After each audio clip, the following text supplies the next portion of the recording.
इसको बोलते हैं पाप आत्मा। भीष्म पितामह को ही वरदान मिला था, वो बात अलग है। आज भी ये पावर है लोग जी है। ओम शांति। मित्रों, एक बार फिर से स्वागत है आप सभी का हमारे इस YouTube चैनल में। और जैसा कि आपको पता है, हम अपने हर वीडियो में एक से एक नए नए प्रश्न लेकर आते हैं आपके समक्ष। तो आज की वीडियो में आपके सामने प्रश्न लेकर आया हूं, जैसे कि बातचीत चल रही है। ये बताइए भाई साहब कि जीव घात और स्वेच्छा से अपना शरीर छोड़ना, यानी कि अपनी इच्छा से शरीर छोड़ना, इन दोनों के बीच का डिफरेंस, अंतर क्या है? जमीन आसमान का अंतर है। जीव घात तो आप समझे हैं, जिसको जो है कहा गया सुसाइड। हाँ, जो स्वेच्छा से छोड़ते हैं उसको पुण्य आत्मा कहा गया। अच्छा।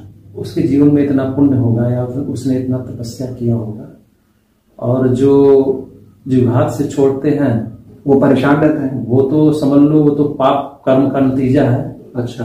और बहुत ही ज्यादा पाप का बोझा होता है, तब उसको जो है आत्महत्या करने की, यानी जीवन संघर्षों में उलझ जाता है, तब वो शरीर छोड़ता है। अंदर से वो संकल्प, दूसरा उसकी शक्तियां एकदम क्षीण हो जाती है, क्योंकि जीवघात वही करता है जिसको परिस्थितियों का सामना करना नहीं आता है और सामना करने की शक्ति खत्म हो जाती है। अच्छा। यानी आत्मा की शक्ति क्षीण होती जाती है उसके पाप कर्मों से, तो वो सोचता है इससे अच्छा ही है कि जीवन ही समाप्त कर दो। जैसे कहते नहीं, सरल शब्दों में अंदर से एकदम टूट जाना। जी जी, है ना? तो वो जो है जीवघात कहलाता है। और सतयुग की जो रूपरेखाएं हमारे ज्ञानियों के मुख से पता चलता है, और शिव बाबा ने डायरेक्ट बताई वहां के बारे में। इस सतयुग में लोग स्वेच्छा से शरीर छोड़ते थे, अपनी इच्छा। वहां ऐसा नहीं था कोई एक तपस्वी जो है या 1% लोग कोई तपस्या वाले थे जो छोड़ते थे। वहां सतयुग में सब पुण्य आत्माएं थे, जिसको स्वर्ग, बहिष्ठ, जन्नत, जो भी शब्दों से आप पुकार सकते हो, क्योंकि वहां सब पुण्य आत्मा थे, सब पवित्र आत्मा थे जी। वहां बुराई और पाप कर्म से लोग इनोसेंट थे। इसलिए शरीर छोड़ना भी जैसे कि एक खेल था, एक मतलब वस्त्र को चेंज करने के समान था, एक कला थी। हाँ। इसलिए वहां दुख नहीं होता था, उसको स्वेच्छा से बोला गया। ये सब पुण्यात्माओं के भाग्य में होता है। ये सतयुग से त्रेता। उसके बाद द्वापर जब आता है, तो द्वापर का मतलब है अब जहां सिर्फ अच्छाई थी, यानी धर्मयुक्त जीवन था, अब द्वापर से धर्म और अधर्म दोनों युक्त हो जाता है। द्वापर मतलब दो पूर्व, वहां अच्छाई बुराई दोनों साथ हो जाती है। तो निश्चित है लोग, अच्छाई भी है और बुराई भी शुरू हो गई है, तो निश्चित है आयु कुछ कम होना शुरू होगा, तो शरीर उस तरह छोड़। लेकिन द्वापर से कलयुग तक भी, कलयुग में भी ऐसे मिले हैं, और बहुत सारे हमारे धर्म पिताएं भी ऐसे हैं। ऐसे तपस्वी योगी जन भी हैं इस धरती पर, जो कि अपनी योग विद्या से इतना सिद्ध किया है कि इस बैठे बैठे शरीर से वो निकल जाते हैं। मतलब आज भी ये पावर है लोग? जी है, बहुत गिने चुने लोगों में है ये सब पावर। और किताबों में, शास्त्रों में पढ़ा है, ऋषियों के बारे में भी। अब जैसे एक महाभारत में भी आता है, भीष्म पितामह को ही वरदान मिला था, वो बात अलग है, जो युद्ध की सैया पर इच्छा मृत्यु, लेकिन इसको बोला गया भी इच्छा मृत्यु।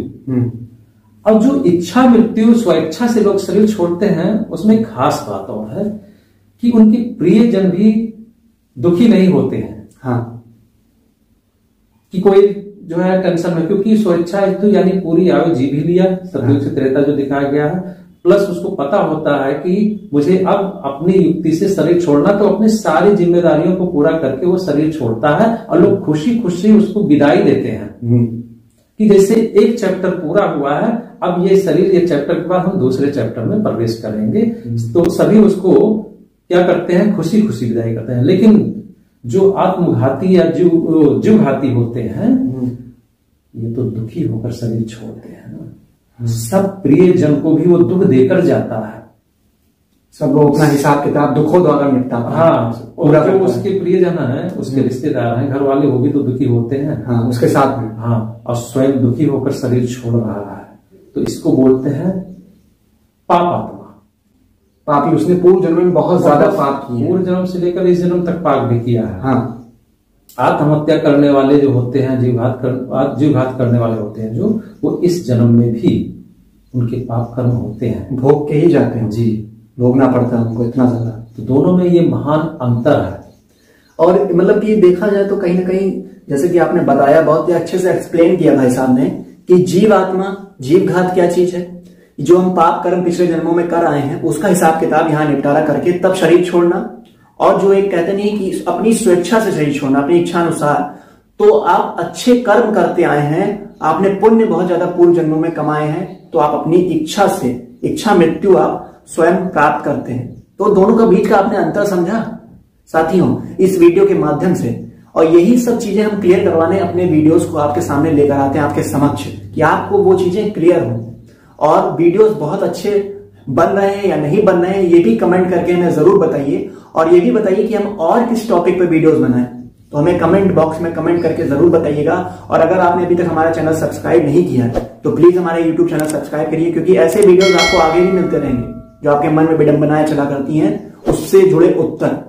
तो अब आपसे मिलते हैं अपने अगले वीडियो में, तो अब दीजिए इजाजत। ओम शांति।